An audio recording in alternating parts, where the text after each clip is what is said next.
There's a quote by Codriano, the former fascist leader of Romania, where he stated that a traitor is worse than an open enemy. And it's because a traitor will stab you in the back. An open enemy will stab you in the front. Like, that's essentially his reasoning. And I agree with this. I think fundamentally, if you have somebody who's allegedly on your own side, but is constantly subversive and constantly hijacking everything you're doing and will ultimately stab you in the back, then that kind of person may actually be, not may actually is worse than an open enemy. And that's the issue that I have with libertarians.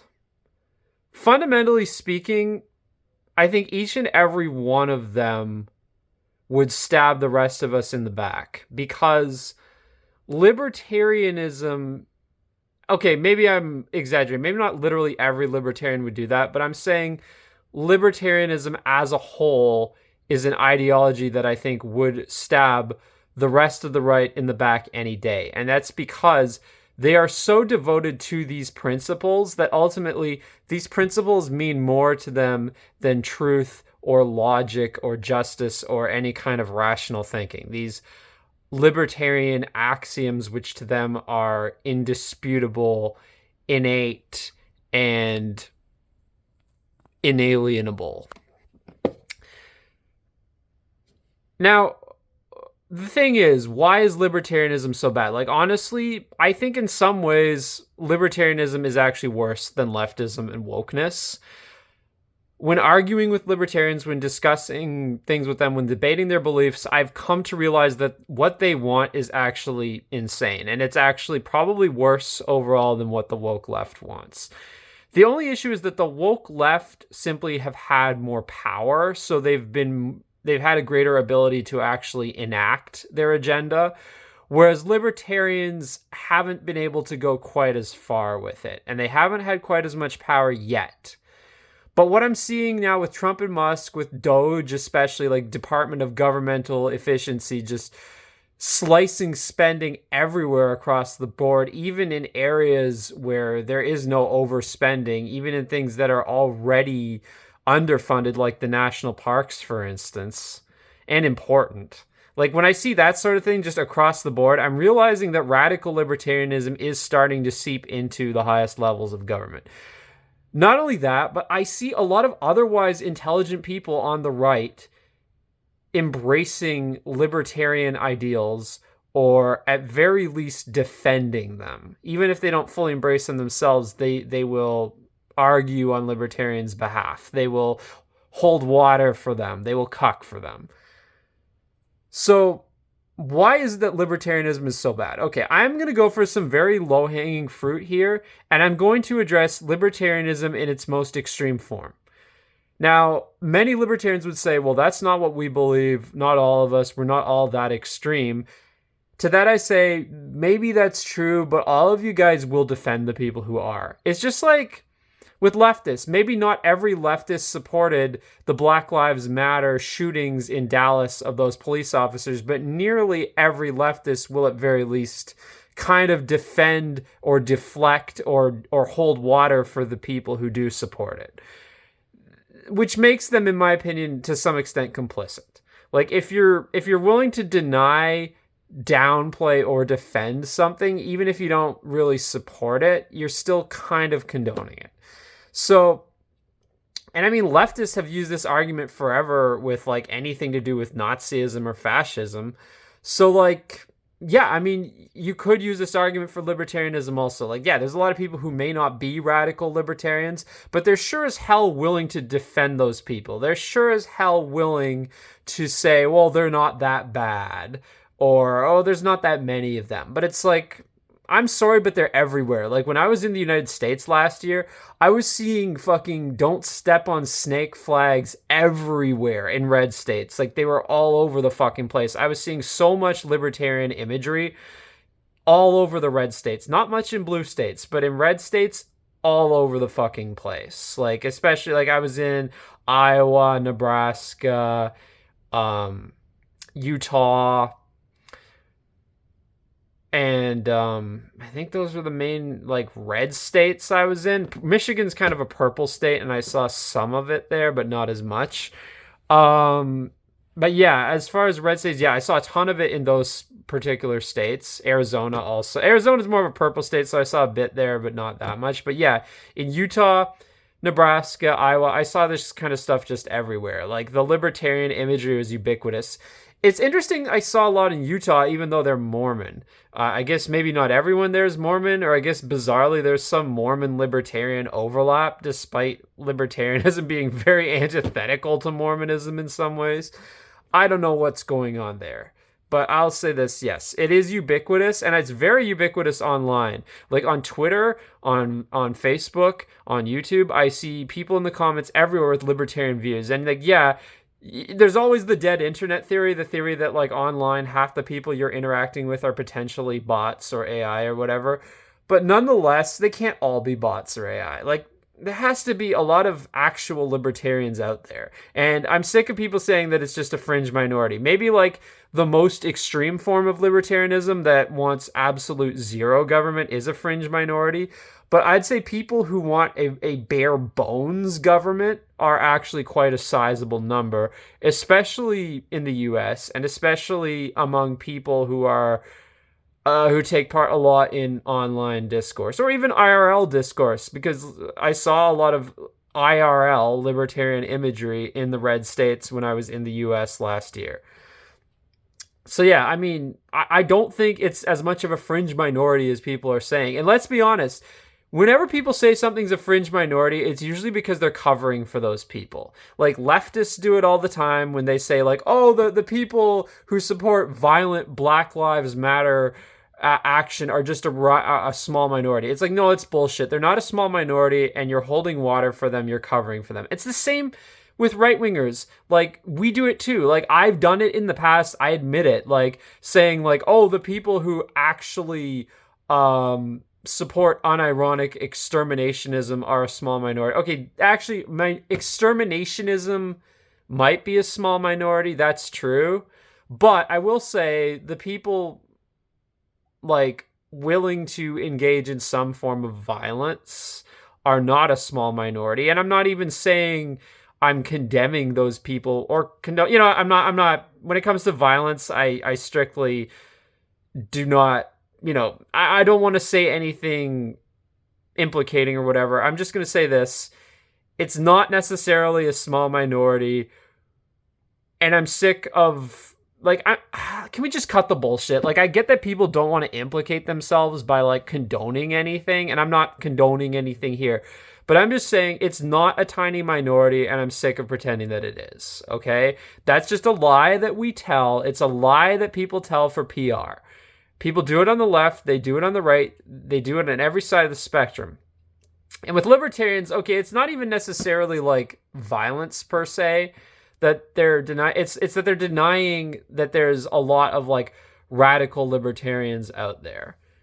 Okay? And there are. Okay, I'm sorry, but there are. There's a lot of people with pretty radical views who identify as libertarians and who want to slash government to the point where there's hardly any government left. It's not an uncommon view. And frankly, the only people on the right, the only prominent people on the right who I've seen actually point this out and harshly condemn these people are TRS and Eric Stryker. Possibly Keith Woods, I'm not sure. I could see him doing that, but I don't follow him as closely. But yeah, I could see him doing that. But yeah, a lot of people on the right will not point this out and will actively cover for these people and act like, oh, they're just a tiny fringe minority. But it's like, that's bullshit. They're not a tiny fringe minority. And furthermore, a huge number of people on the right, like prominent figures and regular people too, are willing to parrot and repeat these radical libertarian talking points themselves while simultaneously acting like radical libertarians don't exist. So that's that. With that out of the way, okay, let me address, this is low-hanging fruit, but let me address libertarianism in its most extreme form. The idea of deregulation, when it comes to stuff like food and product safety, Imagine going to any grocery store, any convenience store, any farmer's market, whatever, and there's absolutely no quality control. There's absolutely no laws in place to punish anyone for selling food that will kill you. And I'm not talking about food that will slowly kill you. Like if you eat unhealthy, like let's say you eat burgers every day or pizza every day, that will shorten your life expectancy. However, it won't kill you right away. And that's not what I'm talking about. I'm not talking about like making the conscious choice to eat unhealthy food that will, you could still maybe live to 70 or 75 or whatever, or 65, but it will shorten your lifespan.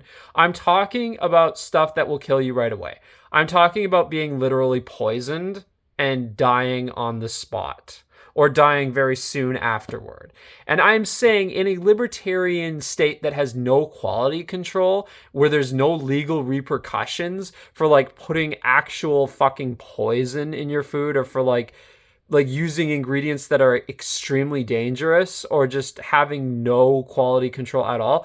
If there's no regulations on this, then people will fall victim to this all the time. I guarantee it. I mean, if there's no quality control, if there's no punishment, what's going to stop people from doing that for the sake of saving a few bucks? Or even worse, you get the occasional psycho out there who probably will do it deliberately. But in more cases, it would be simply saving a few bucks. Now, again, they argue, oh, it violates the NAP if you do it deliberately. But it's like, if you're going to have such lax laws, or just no laws on food safety or product safety, to the point where there's no accountability, then how could you even tell the difference between some kind of fucking serial killer who's doing it on purpose and a really immoral corporation that is just pinching pennies and doesn't give a shit? Like, you practically, for all intents and purposes, you couldn't even tell the difference. You'd have to like get the person on record stating that they're doing it deliberately to kill someone. Otherwise, for all intents and purposes, there'd be no practical difference in the outcome, or in the outcome or the behavior. Like, frankly, it would be very hard to even make that distinction.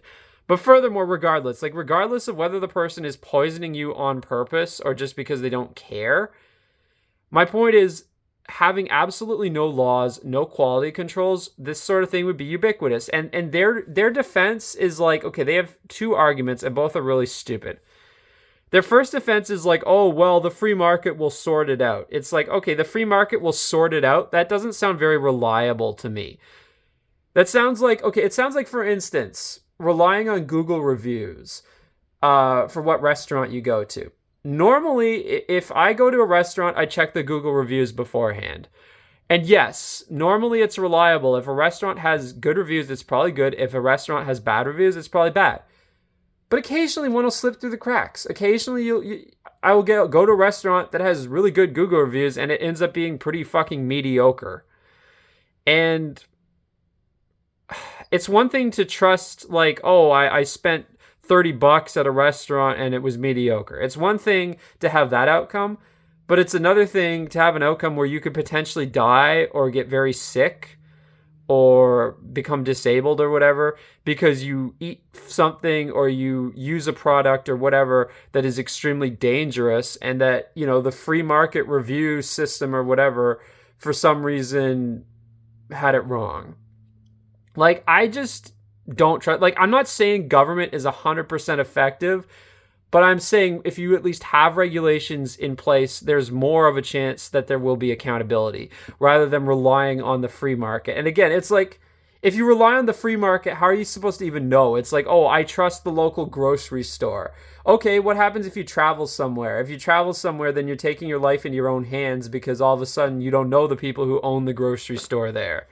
It's like, it just seems like there's so many ways to fall through the cracks. Like, are you supposed to like research every single grocery store you go to, every single product you buy, research it thoroughly online before you consume it in case you might fucking get killed by it? Like, who has the time or energy to do that? And again, if there's some sort of private body, it's like, again, that's not always enforceable. Like, if there's a private body of enforcement, what if one vendor decides to just disregard it? And it's like, again, if there's no legal repercussions for disregarding this private body of enforcement, then people will just do it, you know? It's like with the movie rating system. Like in the United States, the movie rating system is legally non-binding, whereas in other countries it is legally binding.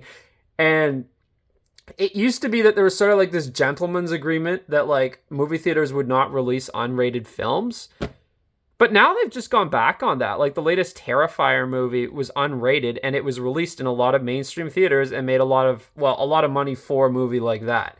So clearly those kinds of things, if they're not laws, those rules can be very easily broken, because it's like, hey, there was this gentleman's agreement that we wouldn't put unrated movies that are not rated by the MPAA rating system in theaters, but now they're like, fuck it. We're going to release Terrifier and we're going to make money off it.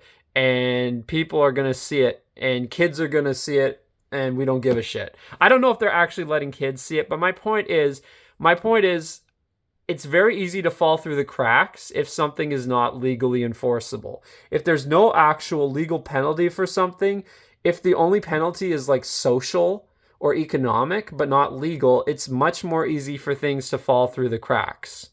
And this brings me to my second point, which is, yes, sometimes corporations do break the law. Sometimes they do get away with it. That's what libertarians argue. It's like, yeah, well, we have people get poisoned by food anyway under the current system. We absolutely do. And you know what? It would happen a hell of a lot more if you removed all regulations. Like, yes, regulations and laws aren't perfect and they don't cover everything, and people do sometimes get away with breaking the law. But I guarantee if there's no laws and no regulations, more people would be doing these things. It's such a shitty, terrible argument. But here's my point. People might say this is low-hanging fruit and that this type of libertarian is just a very radical libertarian who doesn't represent the majority. But yet I see people, including very smart people, defending these types of libertarians and being like, well, they do have a point. It's like, no, they don't have a fucking point. What they're saying is insane, and they would create a society, frankly, worse than what the woke left wants. Because at least with the woke left, there might be some sense of accountability. Like, yeah, society's going to be a shithole, but there will at least be some legal accountability that you can go to the fucking store and buy something and have at least some assurance that it's not fucking poisoned.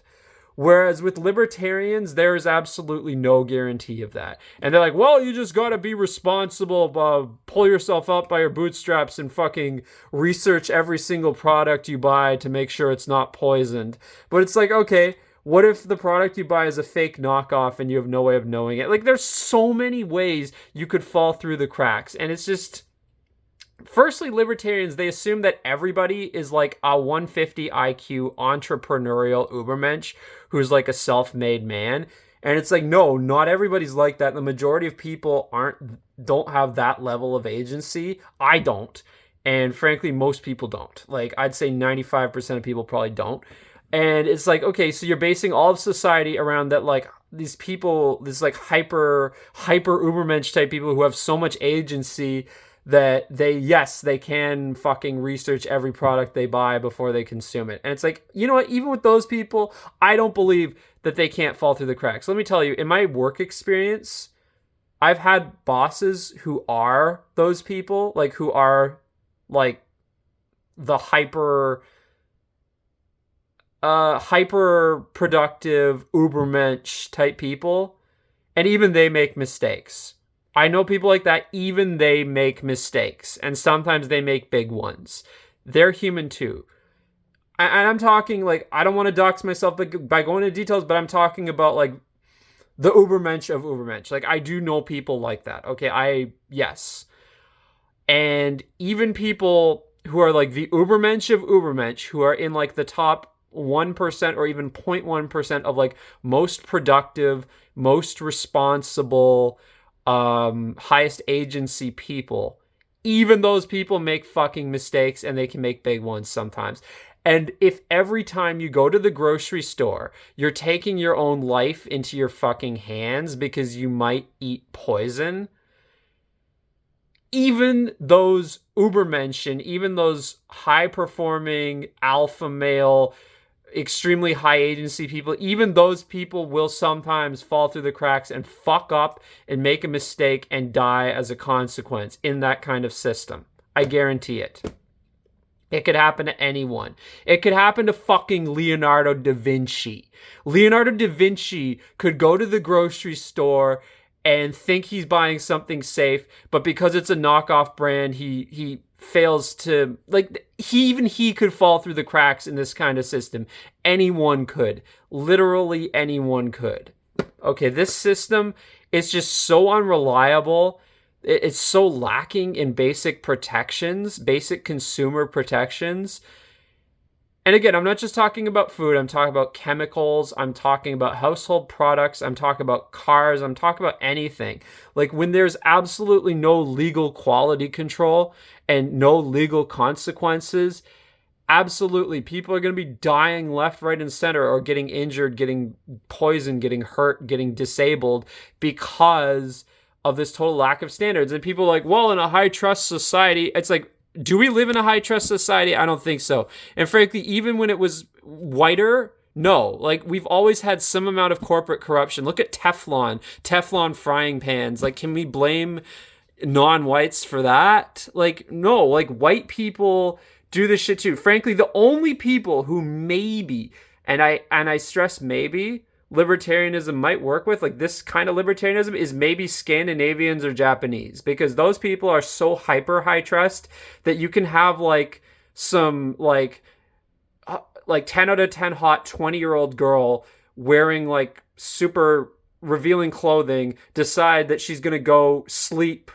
in a subway station at in the middle of the night, and literally nothing will happen to her. That's the level of high trust. Or like, people will leave like they will leave like jewelry outside stores where anyone could steal it, jewelry that's worth like $3,000, and nobody steals it. Like, that's like only like Japan and like pre-diversity Scandinavia have like that level of high trust, where it's like, so, or like people literally don't lock their doors and nothing will happen to them.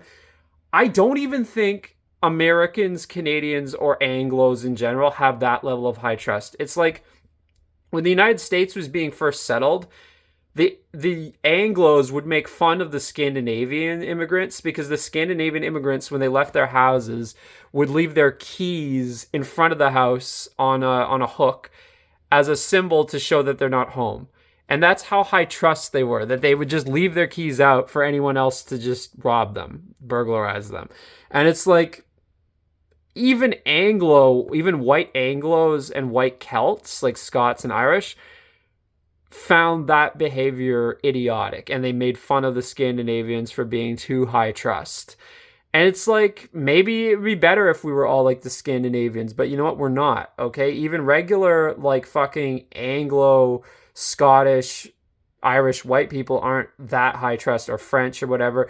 Germans are probably somewhere in between, I think, where it's like they're a notch below the Scandinavians, but a notch above the Anglos and Celts in that regard. I mean, there's probably a hierarchy of it, you know, from Naples to Stockholm, basically. But I'm just saying, even, okay, like, assuming this sort of thing would work, it would only ever work with the very highest trust of high trust whites and Japanese and maybe Koreans, I don't know. But my point is, those societies don't even seem to want libertarianism. Like, those societies seem very collectivist and in many ways socialist. It's like the people who actually want libertarianism are like fucking Anglo or like Scots Irish people whose ancestors were like violent fucking barbarians who swung axes around and had really long beards and killed each other over petty clan disputes or whatever. And granted, yeah, the Vikings were a bit like that at one point too, but clearly Scandinavians over time have become extremely high trust. And I'm saying the rest of us aren't really like that. And frankly, I doubt even Scandinavians could be now too, because I think they've had such exposure to diversity now that their virginity has been taken, like their innocence has been squandered, and I don't know if they can ever go back. The Japanese might actually be the only people on Earth right now with that level of high trust. And if they start letting in more immigration, again, like, it could be ruined in Japan too. And it could be ruined not just because of the immigrants, but that kind of thing can alter their own culture in an irreversible way also. Like high trust, again, it's kind of like virginity. You can't necessarily get it back. Well, you can't get virginity back. So that's my point. It's like once their innocence is sullied, I don't know if they can ever get it back. Like that kind of super high trust culture is just so fragile that it's like, I just don't know. So that's my point, is like libertarianism, it doesn't work because of human nature. Because the vast majority of people are not, corporations or individuals are not high trust enough. Like even white people will create fucking Teflon pans and lie about it and poison thousands or millions of consumers. Yeah, maybe they won't hold you up with a fucking gun in a back alley and rob you for the money in your wallet, but they'll do that shit, okay? You can't blame blacks for fucking Teflon frying pans, okay? And this is my problem with libertarians. They don't seem to get this fact that, like, even if in a totally homogenous society you don't have certain problems to the same extent, yes, you do still have to worry about the next Teflon frying pan. You absolutely still do need to worry about that shit, unless maybe you're Sweden or fucking Japan. And even now, I'm not so sure about Sweden anymore. So yeah, and even in Sweden or Japan, again, as I said, like they don't seem to want libertarianism. So it's like, I don't know, like honestly, it's so stupid. It's just, you can't trust corporations or individuals to behave on that level without some sort of government regulation. And they're going to create a society where everything's unsafe, where literally, like, you go out the door, like, yeah, maybe they'll be like, oh, you're safe from, like, murder because that violates the NAP. It's like, okay, but producing fucking Teflon frying pans does not violate the NAP, apparently. So it's like, there you go. And there's so many other examples like this. And I don't understand why otherwise intelligent people keep shilling for this shit tier ideology and defending it and acting like, oh, well, it's just a small fringe minority. No, it's not. It's not a small fringe minority. These people are everywhere. I encounter them everywhere online, and it's not just people be like, oh, well, internet's not real life. Okay, well, real life fucking Iowa, Nebraska, fucking Utah, I saw this don't step on snakes shit literally everywhere. So don't tell me that it doesn't exist IRL, because it fucking does. So, yeah, I mean, libertarianism, they're the traitor, you know? And as Codrianu says, a traitor's worse than an enemy. So fuck libertarianism. And honestly, like, people really need to start being harsher on it. I don't care if it's divisive. I don't care if it's infighting. Maybe we need a fucking Night of the Long Knives, okay? Honestly, fuck libertarianism.